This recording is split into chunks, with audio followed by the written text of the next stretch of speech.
നമസ്കാരം. സംസ്ഥാന സർക്കാർ ജീവനക്കാരുടെ വ്യക്തിഗതമായ വിവരങ്ങളുള്ള ഡാറ്റ ചോർത്തിയ സംഭവത്തിൽ ഇപ്പോൾ പ്രതിക്കൂട്ടിൽ നിൽക്കുന്നത് മുഖ്യമന്ത്രി പിണറായി വിജയനും അദ്ദേഹത്തിൻ്റെ ഓഫീസും തന്നെയാണ്. മുൻ പ്രതിപക്ഷ നേതാവ് രമേശ് ചെന്നിത്തല ഇക്കാര്യത്തിൽ ചില ഗുരുതരമായ വെളിപ്പെടുത്തലുകളുമായി രംഗത്തെത്തിയിട്ടുണ്ടായിരുന്നു. ഏതായാലും ഈ കേസിൽ ഇപ്പോൾ പ്രധാനമായി അറിയേണ്ടുന്ന ഒരു കാര്യം മുഖ്യമന്ത്രി പിണറായി വിജയൻ്റെ പേരിൽ ഇതിന് കേസെടുക്കുമോ എന്നുള്ളതാണ്. ഏതായാലും അതിനുള്ള ധൈര്യം കേരള പോലീസിന് ഉണ്ടാകില്ല എങ്കിൽ പോലും ഇവിടെ സംഭവിച്ചിരിക്കുന്നത് ആളുകളുടെ അനുമതിയില്ലാതെ അവരുടെ വ്യക്തിഗതമായ വിവരങ്ങൾ ചോർത്തി എന്നുള്ളത് തന്നെയാണ്. ഇത് തെരഞ്ഞെടുപ്പ് ലക്ഷ്യമിട്ടാണ് ഈ ഒരു നടപടി ഉണ്ടായിരിക്കുന്നത് എന്നുള്ള കാര്യവും ഉറപ്പാണ്. മുഖ്യമന്ത്രിയുടെ ഓഫീസിലെ ഓഫീസർ ഓൺ സ്പെഷ്യൽ ഡ്യൂട്ടിയായ സാംബശിവ റാവു തന്നെയാണ് നേരിട്ട് സ്പാർക്കിനോട് ഇവരെക്കുറിച്ചുള്ള വിവരങ്ങൾ അന്വേഷിച്ചിരിക്കുന്നത്. ഇവരുടെ ഫോൺ നമ്പർ, വ്യക്തിഗതമായ മറ്റ് കാര്യങ്ങൾ, തസ്തിക തുടങ്ങി ഓരോ സർക്കാർ ഉദ്യോഗസ്ഥരുടെയും മൊത്തം വിശദാംശങ്ങളും ഇപ്പോൾ സർക്കാരിൻ്റെ കൈവശം ലഭിച്ചിട്ടുണ്ട്, അതല്ലെങ്കിൽ മുഖ്യമന്ത്രിയുടെ ഓഫീസിൽ ലഭിച്ചിട്ടുണ്ട് എന്ന് തന്നെ വേണം പറയാൻ. എന്ത് ആവശ്യത്തിനായിട്ടാണ് ഇവർ ഇക്കാര്യം ആവശ്യപ്പെട്ടത് എന്നുള്ള കാര്യം ഇനിയും വ്യക്തവുമല്ല. പബ്ലിക് റിലേഷൻസ് പബ്ലിക് സെക്രട്ടറിയോടാണ് ഇക്കാര്യം ആവശ്യപ്പെട്ടിരുന്നത്. ഇത് സമയബന്ധിതമായി തന്നെ നടപ്പിലാക്കണം എന്നായിരുന്നു ആവശ്യപ്പെട്ടിരുന്നത്. കഴിഞ്ഞ ഡിസംബറിലാണ് ഇത്തരം ഒരു സന്ദേശം മുഖ്യമന്ത്രിയുടെ ഓഫീസിൽ നിന്ന് സ്പാർക്കിന് ലഭിക്കുന്നത്.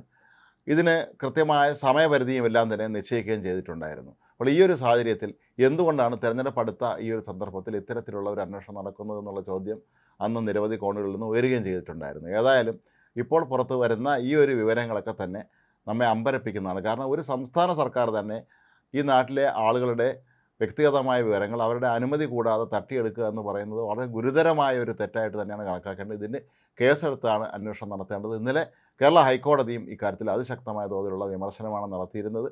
ഇതുമായി ബന്ധപ്പെട്ട ഒരു കാര്യങ്ങൾ ഇനിയുള്ള ദിവസങ്ങളിൽ ചെയ്യരുത് എന്ന് ഹൈക്കോടതി കഴിഞ്ഞ ദിവസം കർശനമായ നിർദ്ദേശം നൽകുകയും ചെയ്തത് സർക്കാരിനേറ്റ വലിയൊരു തിരിച്ചടിയായി മാറുകയായിരുന്നു. ഏതായാലും ഒരു കാര്യം ഉറപ്പാണ്, തെരഞ്ഞെടുപ്പുമായി ബന്ധപ്പെട്ട് അവരുടെ പരമാവധി വിശദാംശങ്ങളെടുത്ത് അവരെ നേരിട്ട് ബന്ധപ്പെട്ട് തങ്ങൾക്ക് അനുകൂലമായ രീതിയിൽ വോട്ട് ചെയ്യിപ്പിക്കാനോ അല്ലെങ്കിൽ പ്രവർത്തിപ്പിക്കാനോ ഒക്കെ തന്നെ ഉള്ള ലക്ഷ്യമിട്ട് നടത്തിയ ഒരു നീക്കം തന്നെയാണിതെന്നാണ് പറയപ്പെടുന്നത്. കാരണം ഈ സർക്കാരിനെ സംബന്ധിച്ചിടത്തോളം പരമാവധി PR പരിപാടികളിലൂടെ ആളുകളെ കൂടെ നിർത്താനാണ് അവർ ശ്രമിച്ചിരുന്നത്. പക്ഷേ അവിടെയൊക്കെ തന്നെ വലിയ തോതിലുള്ള തിരിച്ചടിയാണ് ഉണ്ടായത്. നേരത്തെ ജോൺ ബ്രിട്ടാസ് MP ആയിരുന്നു CPMൻ്റെ ഓഫീസിൽ മുഖ്യമന്ത്രിയുടെ ഓഫീസിൻ്റെയൊക്കെ തന്നെ PR ചുമതലകൾ വഹിച്ചിരുന്നതെങ്കിൽ പിന്നീട് അത് MV നികേഷ് കുമാറിന് കൈമാറുകയായിരുന്നു. നികേഷ് കുമാറിൻ്റെ രീതികളുമായി പൊരുത്തപ്പെട്ടു പോകാൻ കഴിയുകയില്ല എന്ന് പറഞ്ഞുകൊണ്ട് ദേശാഭിമാനിയിൽ നിന്ന് ഈ ടീമിലേക്ക് എത്തിയ 3 മുതിർന്ന മാധ്യമപ്രവർത്തകർ ഈ സമിതിയിൽ നിന്ന് രാജിവെച്ചത് വലിയ തോതിലുള്ള വാർത്തയായിരുന്നു. പിന്നീട് വിവാദമായപ്പോൾ അവർ തങ്ങൾ രാജിവെച്ചിട്ടില്ല എന്ന് അറിയിക്കുകയായിരുന്നു. എങ്കിൽ പോലും ഈ PR ടീമിൻ്റെ പ്രവർത്തനമൊന്നും തന്നെ തൃപ്തികരമല്ല എന്ന് മുഖ്യമന്ത്രിക്ക് തന്നെ അഭിപ്രായമുണ്ടായിരുന്നു എന്നുള്ള വാർത്തകളും പുറത്തു വന്നിരുന്നു. അപ്പോൾ ഈ ഒരു സന്ദർഭത്തിലാണ് ഇപ്പോൾ ഈ PR ടീമിനെ എല്ലാം മറികടന്നുകൊണ്ട് നേരിട്ട് മുഖ്യമന്ത്രിയുടെ ഓഫീസ് തന്നെ ഈ ജീവനക്കാരുടെ വിശദാംശങ്ങൾ ശേഖരിച്ചത് എന്ന് പറയുന്നത് ഇതിൻ്റെ ഉദ്ദേശശുദ്ധിയെ ചോദ്യം ചെയ്യുന്ന രീതിയിൽ തന്നെയാണ് ഇപ്പോൾ കാര്യങ്ങൾ മുന്നോട്ട് പോകുന്നതെന്നാണ് നമുക്ക് മനസ്സിലാക്കാൻ കഴിയുന്നത്. രമേശ് ചെന്നിത്തല ഇപ്പോൾ ആവശ്യപ്പെട്ടിരിക്കുന്നത് ഇത് തന്നെയാണ്. ഇതിൻ്റെ പിന്നിൽ ഒരുപാട് ദുരൂഹതകളുണ്ട് എന്ന് തന്നെയാണ് അദ്ദേഹം ആരോപിക്കുന്നത്. നേരത്തെ കോവിഡിന് ശേഷം സ്പ്രിംഗ്ലറുമായി ബന്ധപ്പെട്ട് വലിയൊരു വിവാദം ഉയർന്നിരുന്നു. കേരളീയരുടെ ആരോഗ്യ സംബന്ധമായ മുഴുവൻ വിവരങ്ങളും വിദേശ കമ്പനികൾക്ക് ചോർത്തി കൊടുത്തു എന്നുള്ള ആരോപണം അന്ന് സ്പ്രിംഗ്ലർ വിവാദവുമായി ബന്ധപ്പെട്ട് പുറത്തു വന്നിരുന്നു. നമ്മുടെ നാട്ടിലെ പ്രമുഖരായ CPM നേതാക്കളുടെ കുടുംബാംഗങ്ങളുമായി ബന്ധപ്പെട്ടൊക്കെ തന്നെ അന്ന് ആരോപണങ്ങൾ പുറത്തു വരികയും ചെയ്തിട്ടുണ്ടായിരുന്നു.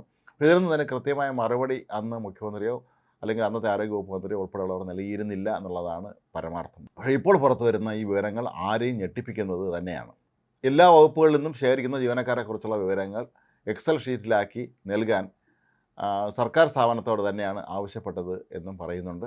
ഇതിനായി K-സ്മാർട്ട് എന്ന സർക്കാരിൻ്റെ തന്നെ സ്ഥാപനത്തെയാണ് ചുമതലപ്പെടുത്തിയിരുന്നത് എന്നും രമേശ് ചെന്നിത്തല ഇപ്പോൾ വെളിപ്പെടുത്തിയിരിക്കുകയാണ്. ഈ മാസം ഫെബ്രുവരിക്ക് മുമ്പ് തന്നെ വിവരങ്ങൾ നൽകണമെന്നാണ് സർക്കാർ കർശനമായ നിർദ്ദേശം നൽകിയിരുന്നത്. ഒരുപക്ഷെ അതിൻ്റെ കൂടെ അടിസ്ഥാനത്തിലായിരിക്കാം ഇത്തരത്തിലുള്ള ഈ ഡാറ്റ ശേഖരണം നടന്നത്. ഒടുവിൽ പലർക്കും സന്ദേശങ്ങൾ ലഭിച്ചത്. രമേശ് ചെന്നിത്തല ആരോപിക്കുന്നത് ഹൈക്കോടതി ജഡ്ജിമാർക്ക് പോലും ഇത് സംബന്ധിച്ച സന്ദേശങ്ങൾ ലഭിച്ചു എന്നാണ്. കാരണം എല്ലാ സർക്കാർ ജീവനക്കാരുടെയും പട്ടിക എടുത്തപ്പോൾ ഹൈക്കോടതി ജഡ്ജിമാരുടെയും ലിസ്റ്റ് അതിൽ ഉൾപ്പെട്ടിരുന്നിരിക്കാം. അങ്ങനെ എല്ലാവർക്കും സന്ദേശങ്ങൾ പോകുന്ന കൂട്ടത്തിൽ ഹൈക്കോടതി ജഡ്ജിമാർക്ക് പോലും തരത്തിലുള്ള സന്ദേശങ്ങൾ ലഭിച്ചു എന്നാണ് അദ്ദേഹം പറയുന്നത്. വളരെ ഗുരുതരമായ തോതിലുള്ള ഒരു പിഴവ് തന്നെയാണ് രമേശ് ചെന്നിത്തലയുടെ ആരോപണത്തിലുപരി നമ്മുടെ വ്യക്തിഗതമായ കാര്യങ്ങൾ നമ്മുടെ അനുമതി കൂടാതെ, ഒരു വ്യക്തിയുടെ അനുമതി കൂടാതെ മറ്റൊരാൾ ചോർത്തിയെടുക്കുന്നത് ഒരു കാരണവശാലും അംഗീകരിക്കാൻ കഴിയാത്ത ഒന്ന് തന്നെയാണ്.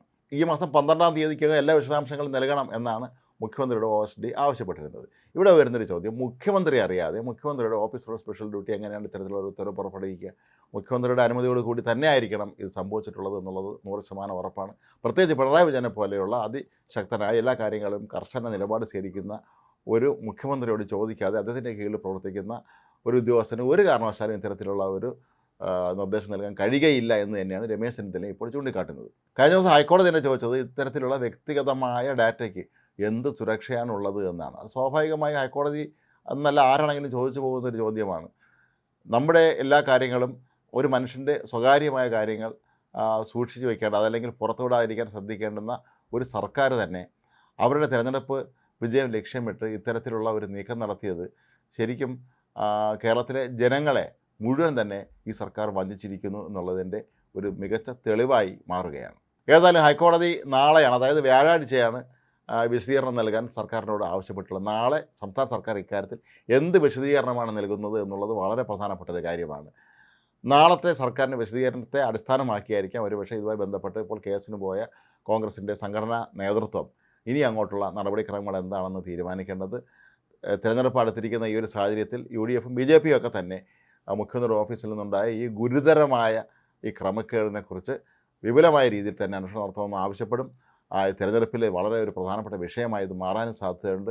നിലവിൽ ശബരിമല സ്വർണ്ണക്കൊള്ളയും ആഗോള അയ്യപ്പ സംഘമൊക്കെ നടത്തി ജനങ്ങൾക്ക് മുമ്പിൽ ആകെ പതറി നിൽക്കുന്ന, അല്ലെങ്കിൽ ജനങ്ങൾക്ക് മുമ്പിൽ പരാജയപ്പെട്ട് നിൽക്കുന്ന സംസ്ഥാന സർക്കാരിനെ സംബന്ധിച്ചിടത്തോളം വലിയൊരു തിരിച്ചടി തന്നെയാണ് ഇക്കാര്യത്തിൽ ഉണ്ടായിരിക്കുന്നത്. ഇന്നലെ ഹൈക്കോടതിയിൽ നിന്നുണ്ടായ ഈ ഒരു വിമർശനവും സർക്കാരിനെ വലിയ തോതിൽ തന്നെ ബാധിച്ചിട്ടുണ്ട്. അതായത് മുഖ്യമന്ത്രിയുടെ ഓഫീസിൽ അദ്ദേഹം അറിയാതെ ഒരു കാര്യം നടക്കുകയില്ല എന്ന് ഉറപ്പായ സാഹചര്യത്തിൽ ഈ കേസിലെ ഒന്നാം പ്രതി ഒരു സംശയവും വേണ്ട, അത് മുഖ്യമന്ത്രി പിണറായി വിജയൻ തന്നെയാണ്.